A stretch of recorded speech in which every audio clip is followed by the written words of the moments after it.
8 ans et pourtant. Bonjour, je suis content d'être là parce que ça fait 8 ans, le 31 juillet, ça fait 8 ans que je n'ai pas touché un verre d'alcool.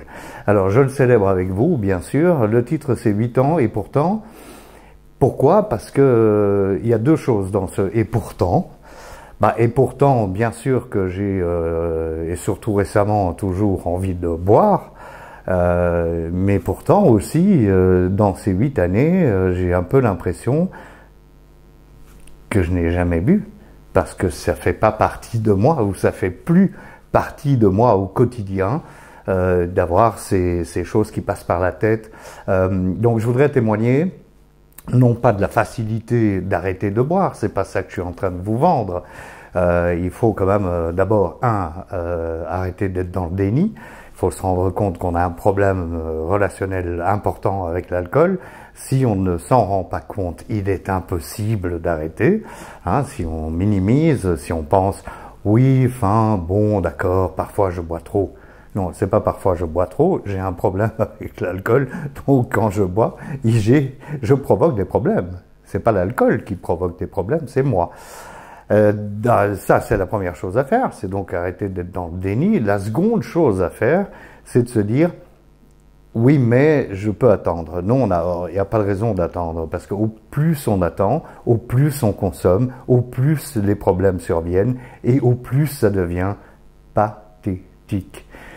Je vous ai déjà expliqué 1000 fois, je pense, comment j'ai commencé à boire et comment j'ai terminé ma consommation d'alcool. Alors j'ai commencé par un apéritif en vacances en 86 et en 91 j'étais à un apéritif tous les jours. Voilà.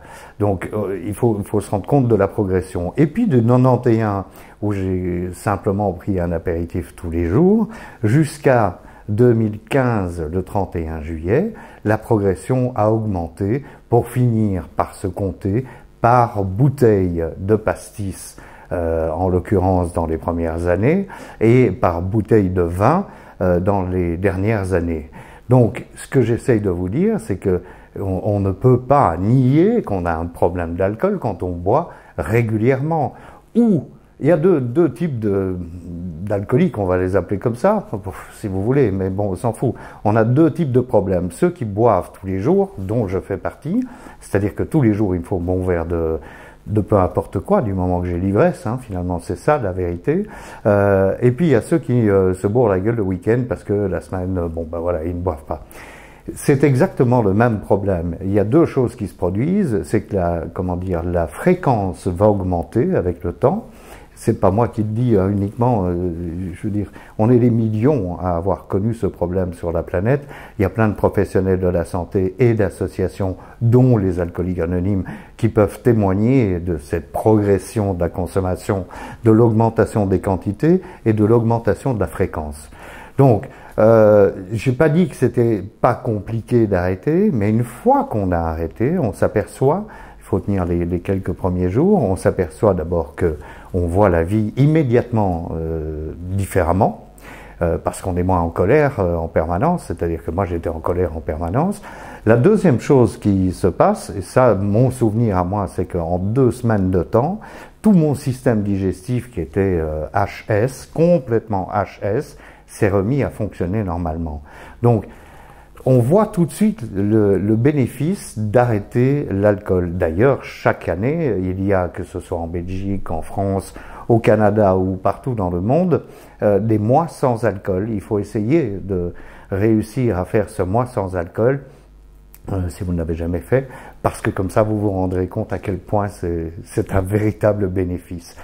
Alors, 8 ans d'abstinence pour moi, 31 juillet 2015, 31 juillet 2023. J'ai eu l'envie de reboire. Mais le plus important, c'est que ma vie aujourd'hui, je regarde autour de moi, je ne vous regarde pas tout le temps comme ça, je regarde autour de moi là où j'habite et je me rends compte, et le petit Carrefour Express qui est en bas, avec son étalage de tous les alcools possibles et imaginables, et bien sûr toujours un bon stock de Ricard ou de pastis d'hiver, et je me rends compte que ça ne fait plus partie de ma vie. C'est-à-dire que Ce qui fait partie de ma vie ces derniers mois, c'est le désir d'aller acheter un pot de glace. C'est quand même incroyable. Mon addiction à la malbouffe, hein, on en parle assez régulièrement, a remplacé mon addiction à l'alcool. L'alcool a disparu de ma vie. Même si, quand je suis au comble du désespoir, c'est là-dessus que j'aimerais bien me jeter. Mais je ne le fais pas. Et je vais vous donner, pas un truc, pas un conseil, je ne sais même pas ce que je vais vous donner. Je vais vous dire, ne le faites pas non plus. Ne le faites pas. Une fois qu'on a réussi à arrêter, il ne faut pas rechuter. C'est interdit de rechuter. Je n'ai pas encore rechuté, d'accord, je suis tombé dans l'addiction de la bouffe, mais au moins je ne suis pas retombé dans l'addiction de l'alcool. Donc voilà. Et pourtant, 8 ans, et pourtant, ça m'a l'air d'avoir été facile, et pourtant, bah oui, de temps en temps, j'ai envie de reprendre ma vieille vie d'avant et de bien me détruire et de redevenir le pochetron que j'étais. Mais voilà, ça fait 8 ans que je n'ai plus touché un verre d'alcool depuis le 31 juillet 2015. Donc si moi je peux le faire, on peut tous le faire. Et ça commence par un jour, puis un deuxième jour. Et c'est un jour à la fois.